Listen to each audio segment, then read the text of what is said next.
الحمد لله الذي أنزل على عبده الكتاب ولم يجعل له عوجا تبارك الذي جعل في السماء بروجا وجعل فيها سراجا وقمرا منيرا أشهد أن لا إله إلا الله وحده لا شريك له وأشهد أن سيدنا ومولانا محمدا عبده ورسوله أما بعد فأعوذ بالله من الشيطان الرجيم بسم الله الرحمن الرحيم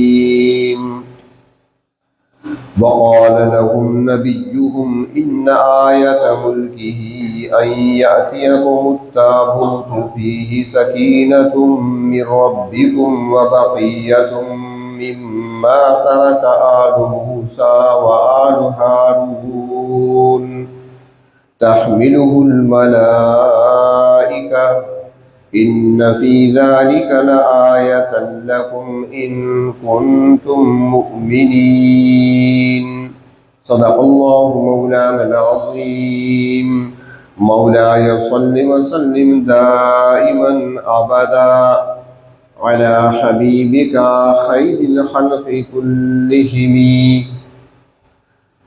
قابل احترام بزرگوں اور عزیز دوستوں، گزشتہ چند جمعوں سے فلسطین کے حوالے سے کچھ گفتگو ہماری چل رہی ہے. اس وقت جو صورتحال ہے وہاں پر ریاست اسرائیل اور فلسطین کے درمیان جو جنگ جاری ہے اس میں کچھ لوگ یہ بات کہتے ہوئے نظر آتے ہیں کہ فلسطینیوں کی طرف سے زیادتی ہوئی ہے، فلسطینیوں کی طرف سے حملہ کیا گیا اور یہ ان کی زیادتی ہے، ان کو ایسا نہیں کرنا چاہیے تھا. لیکن وہ یہ بات شاید بھول جاتے ہیں، بلکہ میں نہیں سمجھتا کہ وہ بھول جاتے ہوں. سارا منظر سب کی آنکھوں کے سامنے ہے. وہ کسی کے اعلی کار ہوتے ہوئے اس قسم کی باتیں کرتے ہیں یا اس قسم کے بیان دیتے ہیں. گزشتہ جمعہ اور اس سے پیوستہ جمعہ میں نے عرض کیا تھا کہ بنی اسرائیل یہ حضرت یعقوب علیہ السلام کی اولاد ہے، اس میں کوئی شک نہیں. انبیاء علیہ السلام کی اولاد ہے، لیکن انہوں نے ہمیشہ اللہ تبارک و تعالیٰ کی نافرمانی ہی کی ہے. انبیاء علیہ السلام کے گستاخ رہے ہیں، اللہ رب العزت کے احکامات کو پس پشت ڈالا ہے، ہمیشہ اپنی منمانی کرتے رہے ہیں. اور اسی وجہ سے دنیا میں بھی اللہ تبارک و تعالیٰ نے اپنا غضب ان پہ نازل فرمایا اور کئی مرتبہ ان پر مار پڑ چکی ہے، مار کھا چکے ہیں. کبھی بخت نصر کے ہاتھوں اور کبھی رومیوں کے ہاتھوں، کبھی ہٹلر کے ہاتھوں یہ مار کھاتی چلے آئی ہے. فلسطین کی جو سرزمین ہے وہاں پر یہ ایک مشن لے کر آئے ہیں. ان کا ایک باقاعدہ منصوبہ ہے اور ایک پروگرام ہے، اور اس پروگرام کو، اپنے اس منصوبے کو وہ تکمیل تک پہنچانا چاہتے ہیں اور اسی کے لیے وہ سب کچھ کر رہے ہیں. جیسے میں نے عرض کیا تھا کہ سن 70 عیسوی سے لے کر 1917 تک تقریباً 1850 سال تک یہ بے دخل رہے ہیں فلسطین کی سرزمین سے، نہ ان کا وہاں پہ کوئی مکان تھا، نہ کوئی جھونپڑا تھا، نہ وہاں پر ان کی کوئی آبادی تھی، اور نہ ہی ان کو وہاں پر ٹکنے دیا جاتا تھا۔ پہلے تو عبادت کے لیے بھی ان کو وہاں جانے کی اجازت نہیں تھی۔ حضرت عمر فاروق رضی اللہ تعالیٰ عنہ نے اپنے دور خلافت میں جب اس علاقے کو فتح فرمایا تو حضرت عمر فاروق نے ان کو عبادت کے لیے سرزمین فلسطین پر اور بیت المقدس میں آنے کی اجازت دی تھی، اور وہ بھی اس حد تک کہ آئیں گے، عبادت کر کے واپس چلے جائیں گے، یہاں پر ان کا قیام نہیں ہوگا۔ تو انگریزوں کی سازش سے، برطانیہ، امریکہ، یورپ، ان کی سازش سے وہ اس کی پشت پناہی کر رہے ہیں۔ 1917 میں یہ آئے اور پھر انہوں نے زمینیں خریدنا شروع کر دی، اور پھر کچھ زمینیں لے کر اپنے مکانات بنائے، اپنی بستیاں آباد کی، اور پھر آہستہ آہستہ پوری دنیا سے یہود جہاں بھی بستے تھے ان کو لا لا کر یہاں پر آباد کیا جاتا رہا۔ اور پھر 1948 میں باقاعدہ طور پر اسرائیلی ریاست کا اعلان کیا، اور پھر اس کے بعد فلسطینیوں کے ساتھ مسلسل ان کی جنگیں اور لڑائیاں جاری رہی ہیں، اور ان لڑائیوں میں، جنگوں میں اکثر یک طرفہ کارروائی ہوتی ہے، کیونکہ یہ قابض ہیں اور قابض ہوتے چلے جا رہے تھے۔ 1917 میں ایک مکان بنا تھا، اور آج فلسطین کے 90% حصے پر وہ قابض ہو چکے ہیں، قبضہ کر چکے ہیں، جو کہ ناجائز قبضہ ہے۔ یہ میں انشاءاللہ جمعے کے بعد جو مجلس ہوتی ہے اس میں عرض کروں گا کہ در حقیقت فلسطین کس کا ہے اور ہمارا اس پر کتنا اور کیا حق بنتا ہے۔ تو بہر طور ان کا جو منصوبہ ہے، جو پروگرام ہے، وہ پروگرام ان کا یہ ہے کہ یہاں پر جو مسجد اقصی بنی ہوئی ہے، اس کے نیچے حضرت سلیمان علیہ السلام کا تعمیر کردہ ہیکل ہے، ہیکل سلیمانی جس کو کہا جاتا ہے۔ یہ ہیکل سلیمانی کیا ہے؟ عرض کیا تھا میں نے پہلے کہ حضرت ابو ذر رضی اللہ تعالی عنہ نے جناب نبی کریم صلی اللہ علیہ وسلم سے پوچھا تھا، یا رسول اللہ صلی اللہ علیہ وسلم، اس دھرتی پر، اس زمین پر اللہ کی عبادت کے لیے سب سے پہلا گھر کون سا تعمیر کیا گیا؟ تو نبی کریم صلی اللہ علیہ وسلم نے ارشاد فرمایا کہ اس زمین پر سب سے پہلا گھر اللہ کی عبادت کے لیے وہ مکہ کی سرزمین پر تعمیر کیا گیا، جسے بیت اللہ کہا جاتا ہے، اور قرآن حکیم بھی یہی کہتا ہے، ان اول بیت وضع للناس للذی ببکہ، سب سے پہلا گھر جو بنایا گیا لوگوں کی عبادت کے لیے وہ ہے جو مکہ میں ہے۔ تو پھر حضرت ابو ذر رضی اللہ تعالی عنہ نے دوسرا سوال کیا، یا رسول اللہ صلی اللہ علیہ وسلم، اس کے بعد کون سا گھر تعمیر کیا گیا اللہ کی عبادت کا اس زمین پر، اس دھرتی پر؟ تو جناب نبی اکرم صلی اللہ علیہ وسلم نے ارشاد فرمایا کہ بیت اللہ کی تعمیر کے بعد دوسرا گھر اللہ کا مسجد اقصی کی صورت میں تعمیر کیا گیا، فلسطین میں۔ پھر حضرت ابو ذر نے سوال کیا، یا رسول اللہ صلی اللہ علیہ وسلم، ان دونوں کے درمیان فاصلہ کتنا ہے، وقفہ کتنا ہے، یعنی تعمیر کے لحاظ سے؟ تو آپ صلی اللہ علیہ وسلم نے ارشاد فرمایا کہ دونوں کے درمیان وقفہ جو ہے تعمیر کے لحاظ سے وہ 40 سال کا ہے۔ بیت اللہ کو تعمیر کیا گیا اور اس کے 40 سال کے بعد مسجد اقصی کی تعمیر کی گئی۔ تو بیت اللہ کی سب سے پہلی تعمیر وہ حضرت آدم علیہ السلام نے کی ہے، اور 40 سال کے بعد یقینی بات ہے کہ مسجد اقصی کی تعمیر بھی حضرت آدم علیہ السلام نے اپنے بیٹوں کے ساتھ مل کر کی ہے۔ وہ پہلی تعمیر ہو چکی، لیکن پھر حالات آئے اور زمانے کے ساتھ ساتھ کئی حادثات رونما ہوئے، جیسے بیت اللہ کے ساتھ معاملہ ہوا کہ نوح علیہ السلام کا طوفان آیا تو وہاں پر مٹی کا ایک ٹیلا سا بن گیا تھا، باقی کچھ نہیں تھا۔ تو پھر حضرت ابراہیم علیہ السلام کو اللہ رب العزت نے حکم دیا اور انہوں نے بیت اللہ کی دوبارہ تعمیر فرمائی۔ دوسری طرف مسجد اقصی کی تعمیر بھی دوبارہ ہوئی، تو وہ بھی حضرت ابراہیم علیہ السلام کی اولاد میں حضرت داؤد علیہ السلام جب بادشاہ بنتے ہیں تو انہوں نے بیت اللہ مسجد اقصی کی تعمیر کا فیصلہ فرمایا، اور مسجد اقصی کی تعمیر شروع کر دی حضرت داؤد علیہ السلام نے۔ تعمیر بھی شروع ہو گئی، لیکن ان کا وقت آ پہنچا دنیا سے رخصت ہونے کا، دنیا سے رخصت ہوئے۔ ان کے بعد ان کے فرزند حضرت سلیمان علیہ السلام تخت شاہی پر آئے، نبوت کا تاج سر پہ سجائے ہوئے تخت شاہی پر بیٹھے، تو انہوں نے پھر مسجد اقصیٰ کی تعمیر کا کام مکمل کیا، اور جو بنائی تھی مسجد وہ عبادت خانہ تھا، اور اس کے بارے میں تاریخ بتاتی ہے کہ اس کی جو لمبائی تھی وہ 60 گز تھی، چوڑائی اس کی 20 گز تھی، اور اونچائی اس کی 30 گز تھی۔ یہ معبد تھا، عبادت خانہ تھا۔ ہیکل کا معنی عبادت خانہ نہیں ہوتا، ہیکل کہتے ہیں دربار کو، ہیکل کہتے ہیں محل کو، ہیکل کہتے ہیں رہائش گاہ کو۔ حضرت سلیمان علیہ السلام نے محل نہیں بنایا تھا، اللہ کی عبادت کے لیے مسجد بنائی تھی۔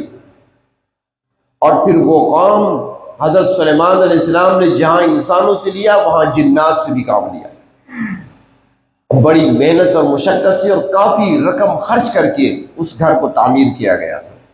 اور اس کے بعد بنی اسرائیل کی غفلتوں، کوتاہیوں، نافرمانیوں کے سبب جب اللہ رب العزت نے ان پر زمینی عذاب بھیجا، بادشاہ ان پر مسلط کیا بخت نصر کی صورت میں، تو اس نے جہاں ان کا قتل عام کیا تھا، جہاں ان کے جوانوں، بچوں، عورتوں کو لے گئے تھے اپنے ساتھ، وہاں انہوں نے حضرت سلیمان علیہ السلام کی تعمیر کردہ عبادت گاہ کو بھی مسمار کر دیا تھا، گرا دیا تھا، اور پھر کئی سو سال کے بعد اس کی تعمیر ہوئی ہے۔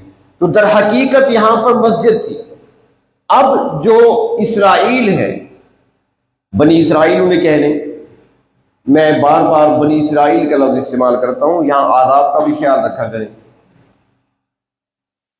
کیونکہ اسرائیل حضرت یعقوب علیہ السلام کا نام ہے، یہ بھی ذہن میں رہے۔ تو موجودہ جو اسرائیل ہے ان کا پروگرام یہ ہے کہ ہم نے مسجد اقصیٰ کو گرا کر اس کے نیچے چونکہ آثار موجود ہیں حضرت سلیمان علیہ السلام کی تعمیر کے، ہم نے دوبارہ اس کو تعمیر کرنا ہے۔ وہ مسجد اقصیٰ کو مسمار کرنا چاہتے ہیں، گرانا چاہتے ہیں، اور اس کی جگہ وہ مسجد نہیں بنانا چاہتے بلکہ ہیکل تیار کرنا چاہتے ہیں، ایک دربار بنانا چاہتے ہیں۔ ایک ان کا یہ پروگرام ہے، اور اس کی کئی بار وہ کوشش کر چکے ہیں لیکن ابھی تک کامیاب نہیں ہو سکے۔ دوسرا ایک پتھر ہے جس کو وہ تخت داؤدی کہتے ہیں۔ یہاں پر ایک پتھر تھا، جب حضرت داؤد علیہ السلام کو بادشاہ بنایا جا رہا تھا، جب ان کو تاج شاہی پہنایا جا رہا تھا، تو اسی پتھر پر بیٹھ کر ان کی تاج پوشی کی گئی تھی۔ اور پھر ان کے بعد حضرت سلیمان علیہ السلام جب بادشاہ بنے تو ان کی تاج پوشی بھی اسی پتھر پہ ہوئی تھی۔ اس کے بعد جو بادشاہ بنتے تھے اسی پتھر پر بٹھا کر ان کو تاج پہنایا جاتا تھا۔ اور پھر جب رومیوں نے حملہ کیا تھا سن 70 عیسوی میں بیت المقدس پر، تو جہاں انہوں نے بہت کچھ لوٹا تھا وہ اس پتھر کو بھی اٹھا کر اپنے ساتھ روم لے گئے تھے، اور وہ پتھر پھر روم سے چلتا ہوا اس وقت برطانیہ کے اندر موجود ہے، اور برطانیہ کی جو پارلیمنٹ ہے اس کے ساتھ جو شاہی اور سرکاری گرجا ہے اس گرجے کے اندر وہ پتھر رکھا ہوا ہے، اور اس پتھر کو ایک خوبصورت کرسی کے اندر لگا دیا گیا ہے۔ اور اب بھی برطانیہ کے اندر صدیوں سے یہ نظام چلا رہا ہے کہ جب بھی کوئی بادشاہ ان کا مرتا ہے، وہاں پر تو نام نہاد شاہی بھی تو ہے نا، پہلے ملکہ تھی پھر بادشاہ آتے رہے، تو جو بھی بادشاہ بنتا ہے اسی کرسی پر بٹھا کر، جس میں حضرت داؤد علیہ السلام والا وہ پتھر پڑا ہے اس پر بٹھا کر اس کی تاج پوشی کی جاتی ہے۔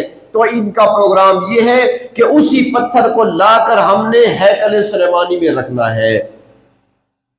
اور پھر کس لیے رکھنا ہے؟ ان کے خیال میں ان کا نجات دہندہ، ان کا ایک عظیم بادشاہ جس نے دنیا پر حکومت کرنی ہے، اسی کرسی پر بیٹھ کر وہ دنیا کی حکومت کرے گا، حکمرانی کرے گا اسی پتھر پر بیٹھ کر۔ وہ کون ہے؟ جسے ہم دجال کہتے ہیں۔ ایک بات میں پہلے بھی عرض کر چکا ہوں، جب حضرت عیسیٰ علیہ السلام کی حیات طیبہ پر تفصیلی کئی جمعہ خطبات میں گفتگو ہوئی تھی، شاید آپ کو یاد ہو، ہے تو مشکل کہ یاد رہے، لیکن شاید کچھ باتیں آپ کے ذہن میں رہ گئی ہوں۔ اس میں نے عرض کیا تھا کہ 3 آسمانی مذاہب ہیں اس وقت زمین پر، مسلمان ہیں، یہودی ہیں اور عیسائی ہیں۔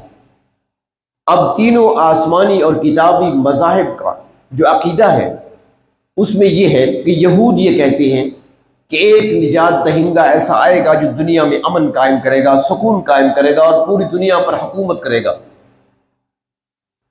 لیکن وہ غلطی یہ کر جاتے ہیں کہ وہ آنے والا جو حقیقی طور پر جس نے امن قائم کرنا ہے، جس نے اطمینان دلانا ہے انسانیت کو، سکون دلانا ہے انسانیت کو، اور جس نے ایک نظام پوری دنیا پر قائم کرنا ہے، وہ ان کے نظریے کے مطابق وہ اس کو سولی پر لٹکا چکے، اور جس کا اب وہ انتظار کر رہے ہیں وہ حقیقی نجات دہندہ نہیں ہے بلکہ دنیا کا سب سے بڑا فتنہ ہے جس کو دجال کہا جاتا ہے، وہ اس کا انتظار کر رہے ہیں۔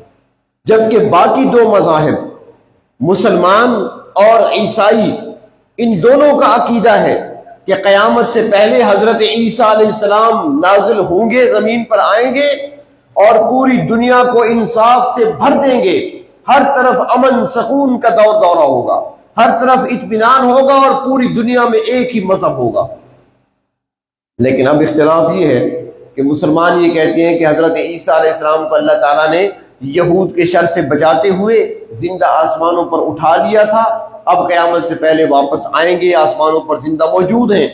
جبکہ عیسائیوں کا عقیدہ یہ ہے کہ عیسیٰ علیہ السلام کو سولی پر لٹکا دیا گیا تھا، قبر میں رکھ دیا گیا تھا، دوبارہ وہ قبر سے اٹھ کر زندہ ہو کر چلے گئے آسمانوں پر اور قیامت سے پہلے واپس آئیں گے۔ یہاں پر آپس میں اختلاف بھی ہو جاتا ہے۔ لیکن جس کا انتظار یہود کو ہے اور جس کے لیے وہ ایک سلطنت قائم کرنا چاہتے ہیں اور ایک تخت سجانا چاہتے ہیں، وہ دجال ہے اور اس دنیا کا سب سے عظیم اور بڑا فتنہ۔ تو ایک ان کا یہ پروگرام ہے۔ تیسرا یہ ہے کہ وہ ایک عظیم اسرائیلی حکومت قائم کرنا چاہتے ہیں، جس کے لیے لفظ گریٹر اسرائیل کا استعمال ہوتا ہے۔ گریٹر اسرائیل، اس میں کیا ہے؟ اس کے اندر یہ ہے کہ وہ چاہتے ہیں کہ لبنان، فلسطین، شام کا علاقہ اور سعودی عرب کا کچھ علاقہ، بلکہ خیبر تک کا ان کا منصوبہ ہے کہ یہ گریٹر اسرائیل بنے گا، کیونکہ وہ کہتی ہیں، ان کا دعویٰ ہے کہ جو خیبر تھا وہ بھی ہمارا تھا، نبی اکرم صلی اللہ علیہ وسلم کے حکم سے حضرت عمر فاروق نے بھی دخل کر دیا تھا، ہمیشہ کے لیے ان کو نکال دیا تھا جزیرہ عرب سے، جبکہ وہ علاقہ بھی ہمارا ہے۔ تو یہ ان کا ایک منصوبہ ہے، اور اسی منصوبے کو عملی جامہ پہنانے کے لیے وہ سرگرم ہے۔ اور ہمیں کیا دیا انہوں نے؟ سازشی قوم ہے، ذہن اللہ نے ان کو دیا ہے، لیکن ان کا ذہن شرارت کی طرف چلتا ہے۔ انہوں نے پہلے پروگرام ایسے بنائے، ترتیب ایسی بنائی کہ مسلمانوں کے دلوں سے عظمت کو نکالا جائے۔ اب آج کا مسلمان یہ سمجھتا ہی نہیں ہے کہ مسجد اقصیٰ کے ساتھ ہمارا تعلق کیا ہے۔ ہم یہ سمجھتے ہیں کہ فلسطینیوں کی اور اسرائیلیوں کی جنگ ہے۔ عام مسلمان یہ سمجھتا ہے کہ عربوں کی اسرائیلیوں کی جنگ ہے، ہمارا اس سے کیا واسطہ؟ جیسے کشمیر میں جنگ ہوتی ہے، جیسے افغانستان میں ہوتی ہے، دوسرے علاقوں میں ہوتی ہے، جنگیں ہوتی ہیں، تو یہ بھی اسی طرح کی ایک جنگ ہے، ایک لڑائی ہے، ہو رہی ہے، جبکہ ایسا نہیں ہے۔ انشاءاللہ تفصیل جمعے کے بعد عرض کروں گا۔ ایک طرف تو اس نے عظمت مسجد اقصیٰ کی نکال دی مسلمانوں کے دلوں سے، دوسری طرف انہوں نے یہ سازش چلی اور اس پر سالہ سال لگا دیے کہ اس نے ساری معیشت کو اپنے کنٹرول میں کر لیا۔ اب تقریباً اسلامی ممالک اس کے قرضے میں جکڑے ہوئے ہیں۔ یہ آئی ایم ایف کیا ہے، ورلڈ بینک کیا ہے، کس کا ہے؟ انہی کے تو ہیں، انہی نے جکڑ رکھا ہے۔ اب ہماری کسی کی جرات ہی نہیں ہے ہمارے اندر بولنے کی، وہ پیچھے سے تھوڑا سا دھاگا کھینچتے ہیں تو بس ہم بے بس ہو جاتے ہیں، پیٹرول چلا جاتا ہے 400 روپے لیٹر تک، تھوڑا سا کھینچتے ہیں تو بازار میں مارکیٹ میں چینی نہیں ملتی، لوگ پریشان ہو جاتے ہیں، کبھی آٹا نہیں ملتا۔ یہ سب کچھ کیا ہے؟ انہوں نے ایک سازش چلی۔ تیسرا کام یہ کیا کہ جو لوگ اس طریقے سے بھی ہاتھ نہیں آ رہے تو انہوں نے فحاشی کو پھیلا دیا، فحاشی کو عام کر دیا، اور پھر وہ فحاشی ہماری جیب تک آ گئی۔ ہر نوجوان آپ کو بیٹھا ہوا نظر آئے گا، اور یہ ایک ایسی چیز ہے کہ جو بھی ایک بار بیٹھ گیا اس کا وقت گیا، اس کی نمازیں بھی گئی، اس کی تلاوت بھی گئی، اس کا ذکر و اذکار بھی گیا، سب کچھ گیا، ایمان بھی خطرے میں پڑ جاتا ہے بعض اوقات۔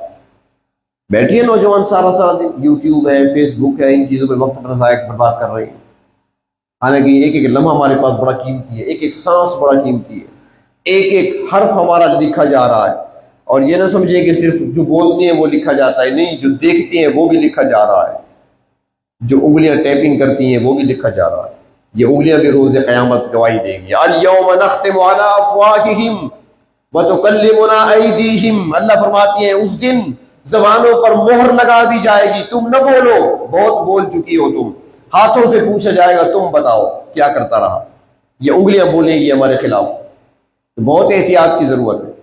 تو ایک طرف اس نے فحاشی میں لگا دیا، اور ایک اور کام بھی کیا کہ ہمیں کچھ کھیل بھی دے دیے، کرکٹ جیسے مشغول کر دو، ایک طرف وہاں جنگ ہو رہی ہے، دوسری طرف میچ شروع کرا دو، اور مسلمانوں کی حالت کیا ہے؟ مسلمان میچ جیت جاتے ہیں، ہاں آج کی ہماری جیت جو ہے نا فلسطینیوں کے نام ہے، انا للہ و انا الیہ راجعون۔ یہ کون سا آپ نے جہاد کیا؟ یہ کون سا تعاون کیا آپ نے؟ غیرت تو تب تھی نا کہ آپ کہتے آج کا میچ ہم فلسطینیوں کے ساتھ ہمدردی کا جذبے کا اظہار کرتے ہوئے نہیں کھیلتے، آج ہم بیکار کرتے ہیں، چاہیے تو یہ تھا، تو ہمیں کھیلوں میں لگا دیا، لگے رہو تم کرکٹ کھیلتے رہو، تماشے دیکھتے رہو، ٹی وی پر بیٹھے رہو، سارا دن وہاں لگے رہو، تاکہ غافل رہو تم کہ یہاں پر کیا ہو رہا ہے، تمہارے بھائیوں کو ذبح کیا جا رہا ہے، عورتیں بیوہ ہو رہی ہیں، بچے یتیم ہو رہے ہیں، تمہارا ان سے کیا، تم اپنے مشاغل کے اندر مصروف رہو۔ تو انہوں نے یہ سازشیں کی ہیں، اور انہی سازشوں میں آج مسلم قوم کو غفلت کی نیند سلا دیا، اور دوسری طرف فلسطین کے مسلمانوں پر جو ظلم ڈھایا گیا، اور پھر جو کہتے ہیں آج اپنے آپ کو فلاسفر کہنے والے، وہ کہہ دیتے ہیں کہ فلسطینیوں نے بڑی زیادتی کی ہے۔ کون سی زیادتی کی ہے؟ کیا تمہیں روزانہ یہ لاشیں ان کی نظر نہیں آ رہی؟ 75 سال سے زیادہ عرصہ گزر چکا ہے، وہ کون سا مہینہ ہے، کون سا ہفتہ ہے جس میں ہم نے اخبار میں یا انٹرنیٹ پر فلسطینیوں کی لاشیں نہ دیکھی ہوں؟ وہ مائیں ہمیں پکار رہی ہیں اور بچے ہمیں پکار رہے ہیں۔ بلکہ بڑے دکھ کا ایک واقعہ عرض کرتا ہوں، چند سال پہلے کی بات ہے، بہت لمبی چوڑی نہیں، چند سال پہلے کی بات ہے، عید کا دن تھا، ہم خوشیاں منا رہے تھے، ہمارے ہاں مٹھائیاں کھائی جا رہی تھیں، ایک دوسرے کو مبارکبادیاں دی جا رہی تھیں، نئے کپڑے پہنے جا رہے تھے، سارے عید کی خوشیوں میں مگن تھے، اور فلسطین کی سرزمین پر اور وہاں کی سڑکوں پر فلسطینی جوانوں کی لاشیں پڑی ہوئی تھی، اور وہاں کا ایک بچہ جس کی آواز سنائی گئی، شاید آپ کو یاد ہو، تو بچہ پکار کر کہہ رہا تھا، این جیش پاکستان، پاکستانی فوج تم کہاں ہو؟ ہمیں پکار رہے تھے۔ کس کو پکار رہے تھے؟ مسلمان بھائیوں کو پکار رہے تھے، اور ہمیں ہوش ہی نہیں تھا، ہم اپنی مسیحوں میں مست ہوتے ہیں۔ تو وہاں پر ظلم جو ہو رہا ہے ایک دن سے نہیں، سالہ سال سے ہو رہا ہے، ہر آئے دن وہاں پر لاشیں گرتی ہوئی نظر آتی ہیں، عورتیں وہاں پر بیوہ ہو رہی ہیں، بچے یتیم ہو رہے ہیں، جوانوں کو شہید کیا جا رہا ہے، اور کتنے ہی لوگ ہیں ہزاروں کی تعداد میں جو معذور ہو چکے ہیں۔ یہ ظلم، یہ بربریت کب سے جاری ہے؟ ایک دن کی بات نہیں، سالہ سال سے، اور فلسطینی سہ رہے ہیں۔ اور آپ کو یاد ہوگا ایک وقت وہ بھی تھا کہ جب فلسطینی جوان ان کے ٹینکوں کا مقابلہ پتھروں سے کیا کرتے تھے، آپ کو یاد ہوگا اخبارات میں تصویریں آیا کرتی تھی، پتھر مارا کرتے تھے، پتھروں سے مقابلہ ٹینکوں پہ کیا انہوں نے، لیکن غیرت ایمانی کے ساتھ، جرأت کے ساتھ آج تک وہ ڈٹے ہوئے۔ اور پھر ایک وقت آیا کہ غلیل ان کے پاس آ گئے، غلیلوں سے مقابلہ کیا تھا، آج ان کے پاس کچھ اسلحہ موجود ہے۔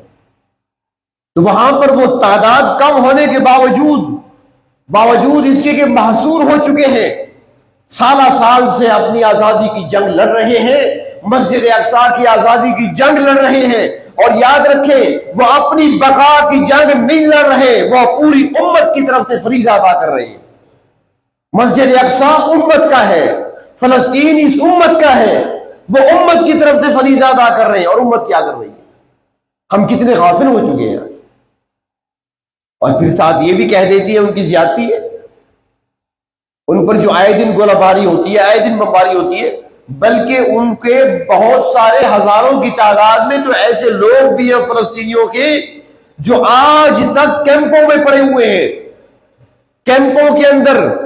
بلکہ ایک میں سن رہا تھا کہیں پر، وہاں کا ایک صحافی بتا رہا تھا کہ ایسے لوگ بھی ہیں جو تب سے کیمپوں کے اندر ہیں، 67 کی جب جنگ ہوئی تھی، عرب اسرائیل جنگ، اس وقت سے کیمپوں میں یعنی خیموں میں پڑے ہوئے ہیں، اپنا گھر نہیں ان کے پاس، اور خیموں کے اندر ایسے بھی لوگ ہیں جو دادا بن چکے ہیں، ایک نسل بھی خیمے میں پیدا ہوئی، اگلی نسل بھی خیمے میں پیدا ہوئی۔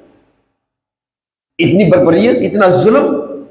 آپ سوچ رہے ایک مکان انسان کتنی محنت سے بناتا ہے، زندگی بھر وہ لگا رہتا ہے، محنت کرتا ہے، مزدوری کرتا ہے، ایک مکان اپنے لیے، رہائش کے لیے، بچوں کے لیے تیار کرتا ہے۔ مکان بنانا آسان ہے، اور پھر کوئی آ کر آپ کو مکان آپ سے چھین لے اور آپ کو مکان سے بے دخل کر دے تو کیا خیال ہے آپ کا؟ کیا گزرے گی آپ کو؟ ان کو اپنے گھروں سے بے دخل کیا گیا، ان کو اپنی زمینوں سے بے دخل کیا گیا، ان کو اپنی جائیدادوں سے بے دخل کیا گیا، وہاں سے نکالا گیا، اور جو آ گیا تھا اس کے سینے میں گولی ماری گئی، بچوں کو شہید کیا گیا۔ اب اس وقت جو جنگ وہاں پر جاری ہے، اور وہاں شہداء کی تعداد 7,000 سے بڑھ چکی ہے، اور ان 7,000 میں سے 3,000 کے قریب بچے ہیں۔ کہاں ہے وہ امریکہ جو پاکستان میں ایک ہمارے بچے کو پولیو سے بچانے کے لیے کروڑوں ڈالر خرچ کرتا ہے؟ کیا وہ بچے اسے نظر نہیں آتے؟ کیا وہ انسانی بچے نہیں ہیں؟ کیا ان کو جینے کا حق نہیں ہے؟ کیا وہ اس سرزمین پر چل پھر نہیں سکتے؟ ہماری نظریں بھی اس طرف لگی ہوتی ہیں کہ وہ ہماری مدد کریں گے، وہ آپ کے مددگار نہیں۔ الکفر ملت واحدہ۔ ہندوستان میں دیکھ لیں، ہندوستان کہاں، اسرائیل کہاں؟ یہاں پر ان کے حق میں مظاہرے ہو رہے ہیں، اسرائیل کے حق میں، فلسطینیوں کے خلاف۔ بھئی تمہارا کتنا حصہ ہے اس میں؟ تم کہاں رہتے ہو؟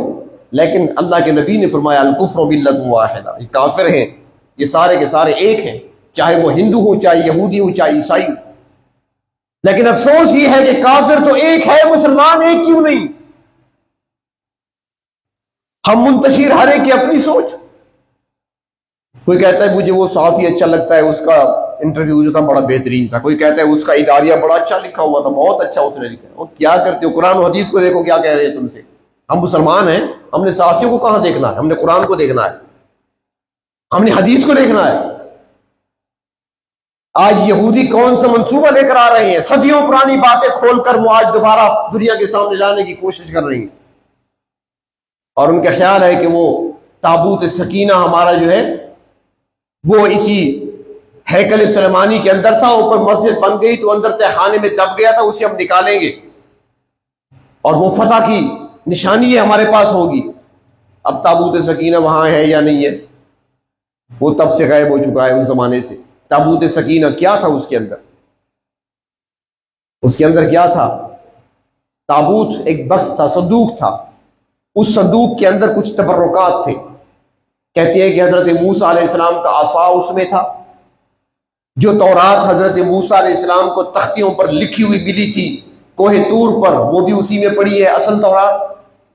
اور حضرت موسیٰ علیہ السلام اور اس کے خاندان کے باقی انبیاء علیہ السلام کے گھر کی دوسری برکت والی چیزیں، لباس وغیرہ، کپڑے کرتے وغیرہ، وہ بھی پڑیں گے۔ قرآن حکیم بتاتا ہے ہمیں کہ اس میں کیا ہے، بقیۃ مما ترک آل موسیٰ و آل ہارون، آل موسیٰ اور آل ہارون کی بقیہ چیزیں جو تھی اس کے اندر رکھی ہوئی ہیں، اور اس کے اندر برکت ہے، سکینہ ہے، اللہ نے رکھا ہے۔ وہ جب ان کے پاس ہوتا تھا، بنی اسرائیل کے پاس، جہاں جنگ میں جاتے تھے اس کو آگے رکھتے تھے، اللہ تعالیٰ فتح دیتے تھے۔ اب دیکھیں ہزاروں سال بعد وہ ان برکتوں کو حاصل کرنا چاہتے ہیں، اور ہماری برکت اللہ نے قرآن میں رکھی ہے، حدیث میں رکھی ہے، کہ ہم بھی اس طرف آئے ہیں، ہم نے بھی یہ برکت حاصل کرنے کی کوشش کی ہے کہ آج وہ تو ان چیزوں کو حاصل کر رہے ہیں، ہم بھی تو حاصل کریں نا۔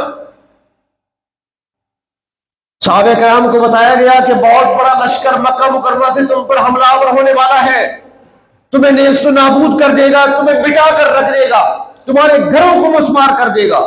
ڈرایا گیا، بہت بڑا لشکر۔ صحابہ بیٹھے ہوئے کیا کہتے ہیں؟ ڈرے نہیں۔ اچھا کتنا لشکر ہے، کتنا اسلحہ ہے؟ کچھ نہیں پوچھا۔ کہنے والے سے کہا تم ہمیں ڈراتے ہو؟ حسبنا اللہ ونعم الوکیل۔ یہ جملہ ایسا کہا کہ اللہ کو پسند آیا۔ قرآن میں اللہ نے آیت بنا کر نازل کر دی کہ میرے نبی کے صحابہ وہ ہیں جب ان کو ڈرایا جاتا ہے تو یہ کہتے ہیں حسبنا اللہ ونعم الوکیل۔ کیا ہم نے یہ وظیفہ فلسطینیوں کے لیے پڑھایا؟ ہم نے کوئی عمل کیا؟ گھر بیٹھے جو کر سکتے ہیں وہ ہم نے کیا؟ ہم نے اپنی دعاؤں میں ان کو یاد رکھا ہے؟ بھول جاتے ہیں۔ ہمیں تو صرف اپنا یاد ہے، اپنا آپ یاد ہے۔ تو اس لیے ان لوگوں نے، فلسطینیوں نے مظالم برداشت کیے، سہے ہیں سالہ سال سے، لیکن غیرت ایمانی کے ساتھ اور جرت کے ساتھ ڈٹے ہوئے ہیں اپنے مشن پر۔ امت کی طرف سے تنہا دفاع کر رہے ہیں مسجد اقصی کا اور اس سرزمین مقدس کا۔ اور اب جب وہ دیکھتے ہیں مسلم امت کی طرف کہ ہمارا ساتھ دیں گے، لیکن مسلم امت کو فرصت ہی نہیں ہے۔ جب بھی کوئی ایسا واقعہ ہوتا ہے نا، خبر کیا آتی ہے؟ فلاں وزیر خارجہ کا فلاں کے ساتھ ٹیلی فونک رابطہ، یہ جنگ ہو رہی ہے، ہم نے فتح کرنا ہے۔ فلاں وزیر خارجہ کا فلاں وزیر خارجہ سے ٹیلی فونک رابطہ، فوراً اجلاس بلا لیا گیا۔ کیا ہوا پھر؟ اور دشمن کیا کر رہا ہے؟ ادھر جنگ شروع ہوتی ہے، امریکی بیڑا پہنچ جاتا ہے، سارے اسلحے سمیت، فوجیوں سمیت مدد کے لیے پہنچ جاتا ہے۔ فرانس سے مدد پہنچ جاتی ہے، برطانیہ سے مدد پہنچ جاتی ہے، اور ہم ٹیلی فونک رابطے ہو رہے ہیں، ہمارے اجلاس ہو رہے ہیں، مشورے ہو رہے ہیں، کیا کرنا چاہیے۔ پھر منتیں کرتی ہیں خدا کے لیے جنگ رکوا دو، پھر اس کو منتیں کرتی ہیں۔ میر بھی کتنے سادہ ہیں کہ بیمار ہوئے جس کے سبب اسی عطار کے بیٹے سے دوا لیتے ہیں۔ ہمارا حال وہی بنا ہوا ہے۔ نظریں ہماری پھر انہیں پہ ہوتی کہ یہ ہماری مدد کریں گے، یہ صلح کرائیں گے، وہ صلح کیسے کرائیں گے؟ وہ بچوں کو ذبح ہوتے دیکھ رہے ہیں پھر بھی کہتی ہیں ہم اسرائیل کے ساتھ ہیں۔ تو فلسطینیوں نے جب ان حالات کو دیکھا، روزانہ جب لاشیں اٹھائی جا رہی تھیں، عورتیں بیوہ ہو رہی تھیں، بچے یتیم ہو رہے تھے، بیٹیوں کے سروں سے دوپٹے چھینے جا رہے تھے، گھروں سے بے دخل کیا جا رہا تھا، سکون کی زندگی نہیں گزارنے دی جا رہی تھی، مجبور ہو کر انہوں نے اپنے دفاع میں 5000 راکٹ فائر کیے، اپنے دفاع میں چلایا۔ ان کا حق ہے، ان کو حق پہنچتا ہے اپنا دفاع کرنا، اپنے شہداء کا بدلہ لینا ان کا حق ہے۔ کیسے زیادتی کی ہے انہوں نے کوئی زیادتی نہیں کی۔ اور دوسری بات یہ ہے کہ زیادتی کس پہ کی ہے؟ وہ تو غاصب ہیں، وہ تو قابض ہیں، انہوں نے قبضہ کیا، ان سے مکان چھینے، ان سے زمینیں چھینی ہیں، جائیدادیں چھینی ہیں۔ تو آج تم سے کوئی جائیداد چھین لے، مکان سے تمہیں نکال دے تو کیا کرو گے؟ تو مقابلہ نہیں کرو گے؟ اپنا مکان واپس نہیں لو گے کیا؟ اگر غیرت کا ثبوت۔ اور اس لیے وہ جانتے تھے کہ مسلم امہ اس وقت غافل ہو چکی ہے، مسلم ممالک اس وقت غافل ہو چکی ہے۔ بہت سارے ممالک اسرائیل کو بطور ایک ریاست کے قبول کرنے والے ہیں، تو انہوں نے مجبور ہو کر یہ حملہ کیا۔ اور میں نے پہلے بھی عرض کیا کہ فلسطینیوں نے جو حملہ کیا، یا وہ جنگ لڑ رہے ہیں، یہ جنگ ان کی اپنی طرف سے نہیں ہے، صرف فلسطین کے لیے نہیں ہے۔ میرا جملہ یاد رکھیں کہ فلسطینیوں کا یہ لڑنا، یہ جنگ کرنا پوری امت کی طرف سے ہے، یہ پوری امت کی طرف سے جنگ لڑ رہے ہیں، کیونکہ فلسطین امت مسلمہ کا ہے، مسجد اقصی امت مسلمہ کی ہے۔ انشاءاللہ جمعے کے بعد میں اسی عنوان پہ بات کروں گا انشاءاللہ۔ اور پھر نبی کریم صلی اللہ علیہ وسلم نے یہ بھی ارشاد فرمایا، اس کے بارے میں احادیث موجود ہے، ایک تفصیل ہے، انشاءاللہ زندگی رہی تو سلسلہ چلے گا، چند ہفتے اسی پر گفتگو ہوتی رہے گی۔ نبی اکرم صلی اللہ علیہ وسلم کی احادیث موجود ہیں کہ آخری حق و باطل کا معرکہ، آخری جنگ جو حق و باطل کے درمیان ہونی ہے، آخری جنگ جو اسلام اور کفر کے درمیان لڑی جانی ہے، اللہ کے نبی نے 1400 سال پہلے بتا دیا تھا کہ اس کے لیے جو میدان ہے وہ فلسطین کا میدان ہے۔ وہ آخری جنگ وہیں سے شروع ہوگی، وہیں پہ لڑی جائے گی، اور پھر خاتمہ بھی وہیں پہ ہوگا، دجال کا خاتمہ وہیں پہ ہوگا، اور دجال کے خاتمے کے ساتھ ہی ہمیشہ کے لیے عالم کفر دنیا سے ختم ہو جائے گا۔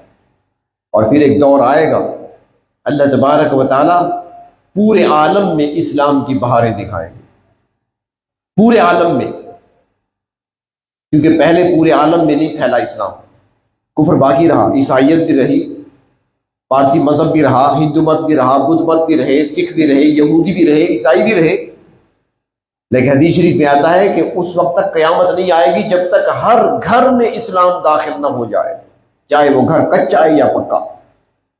وہ دور آئے گا، لیکن اس دور کے آنے سے پہلے ایک عظیم جنگ کی خبر بھی دی گئی، اور اس کا آغاز فلسطین سے ہونا ہے۔ ہمیں غفلت کی نیند نہیں سونا چاہیے، ہمیں بیدار رہنا چاہیے۔